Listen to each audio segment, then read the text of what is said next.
Fort Snelling, originally known as Fort St. Anthony, was a military fortification located at the confluence of Minnesota and Mississippi rivers in Hennepin County, Minnesota. Mississippi National River and Recreation Area, a National Park Service unit, includes historic Fort Snelling. Fort Snelling also refers to an unorganized territory in Hennepin County, Minnesota, containing the former fortification. The census in 2000 enumerated a total population of 442.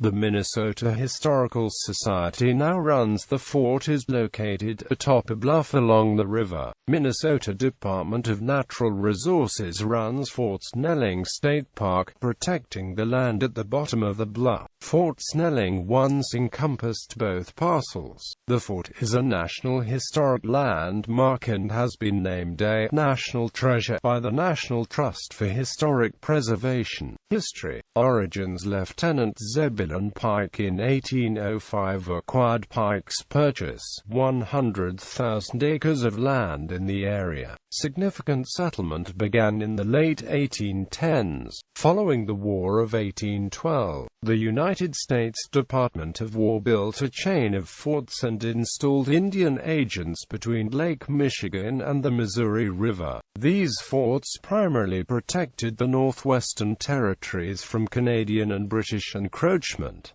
The Army founded Fort St. Anthony in 1819. Colonel Josiah Snelling commanded the 5th Infantry Regiment. Its soldiers constructed the original Fort St. Anthony from 1820 to 1824.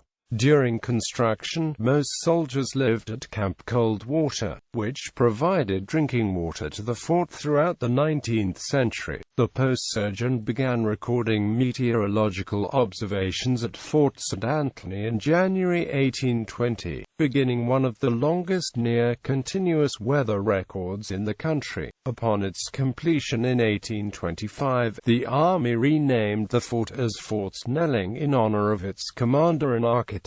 Frontier post. The soldiers at the northwestern frontier outposts tried to restrict commercial use of the rivers to only United States citizens, kept American Indian lands free of white settlement until treaties permitted it, enforced law and order, and protected legitimate travelers and traders. At Fort Snelling, the garrison also attempted to keep the peace between the Ojibwe and Sioux people. Colonel Snelling suffered from chronic dysentery, and bouts of the illness made him susceptible to anger. Recalled to Washington, he left Fort Snelling in September 1827. Colonel Snelling died in summer 1828 from complications due to dysentery and brain fever. In 1830, Fort Snelling was the birthplace of John Taylor Wood, who later became known as a lieutenant in the Confederate Navy, serving on board the Merrimac at the Battle of Hampton Roads. John Emerson purchased the slave Dred Scott in St. Louis, Missouri, but he later worked and lived at Fort Snelling during much of the 1830s, having brought Dred and his wife Harriet Scott with him.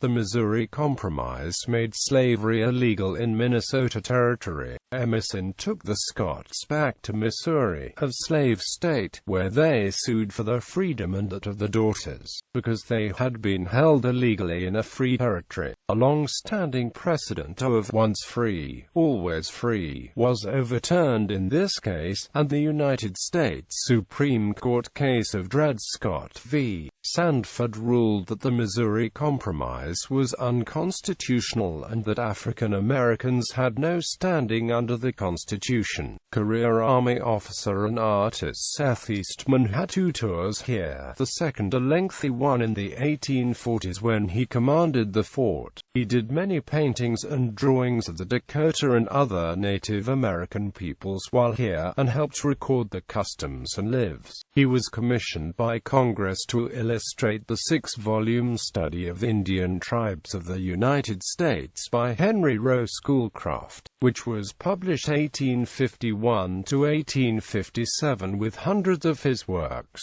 As the towns of Minneapolis and St. Paul, Minnesota were developed in this area, area and increased in population, there was less need for a forward frontier military post in the region. The Army sold Fort Snelling to Franklin Steele in 1858 for $90,000. Later annexed into South Minneapolis.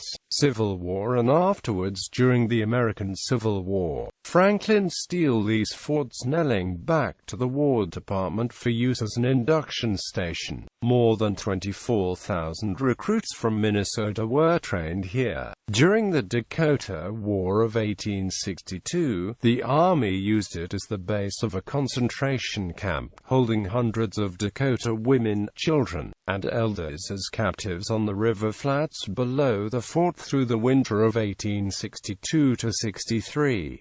Hundreds died there. After the war, Steele leased the land around Fort Snelling to settlers, and Minneapolis began to expand into the fort's surroundings. The United States Army assigned a garrison to Fort Snelling. The fort dispatched forces to protect the interests of the colonizers on the frontier from the Dakota people westward to the Rocky Mountains. Soldiers from Fort Snelling fought in the Indian Wars and the Spanish-American War of 1898.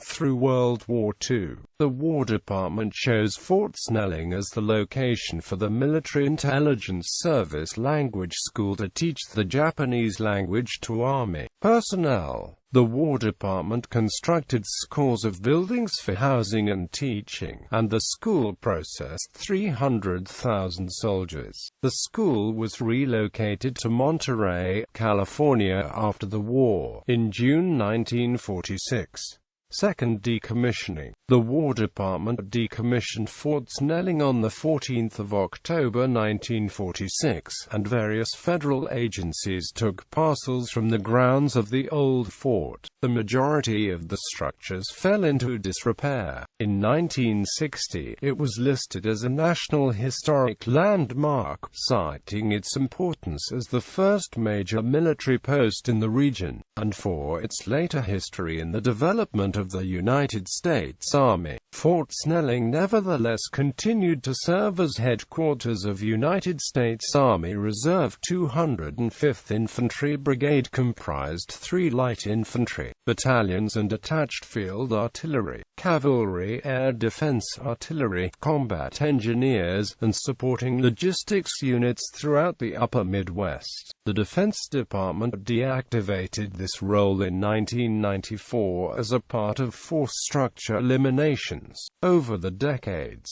the Army interred many deceased Minnesotan soldiers and other members of the United States Armed Forces at Fort Snelling National Cemetery. Some military facilities continue to operate around Old Fort Snelling. The Minnesota Historical Society meanwhile converted the area of the original walled fort into an educational establishment, rebuilt to resemble its original appearance, and staffed during the spring, summer and early fall with costumed personnel interpreting life at the early post. Although restoring and recreating the original fort assures its survival as a historical artifact for the foreseeable future, many briefly used buildings of the fort gradually fell into serious disrepair and neglect. In May 2006, National Trust for Historic Preservation added Upper Post of Fort Snelling to its list of America's most endangered places. Some restoration on historic Fort Snelling, however, continues underway. Crews removed the flagpole from the iconic round tower and placed it in the ground, a change since its opening as a historic fort. The United States Navy named an amphibious warfare ship, the USS Fort Snelling, to honor the fort. Geography. The fort is located on Fort Snelling unorganized territory, an unincorporated area and division of Hennepin County lying just east of the city of Richfield. It is also a adjacent to the cities of Minneapolis,